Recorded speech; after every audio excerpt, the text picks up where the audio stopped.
রাস্তায় কোনো টাকা কুড়িয়ে পেলে করণীয় কি? আমি কি ওই টাকা মসজিদে দিয়ে দিব, নাকি এর সাথে আরো যোগ করে টাকা দান করতে হবে?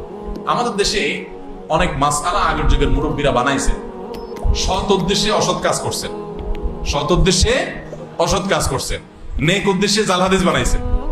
এরকম অনেক বিষয় আছে। এর মধ্যে এটা একটা, যে রাস্তায় যদি কোনো টাকা পাওয়া যায়, কুড়ানো টাকা, হারানো টাকা কেউ যদি ধরে, তাহলে 10 টাকার নোট হলে 20 টাকা তাকে দিতে হবে। এটা একটা জাল হাদিস। এই জাল হাদিস যারা বানাইছেন তাদের একটা নেক নিয়ত ছিল। কি নিয়ত সেটা?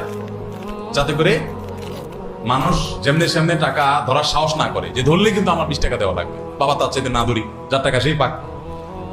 এরকম বহু নেক উদ্দেশ্যে জাল হাদিস বানাইছে। যেমন রাতে যে আমাদের খাবারের প্লেট, এটা খায়া পানি, ধোয়া পানি, আগে গ্রামের আমরা মাটির ঘরে, টিনের ঘরে থাকতাম, তো এটা বাহিরে ফেলানো যাবে না রাত্রে, তাইলে ক্ষতি হবে।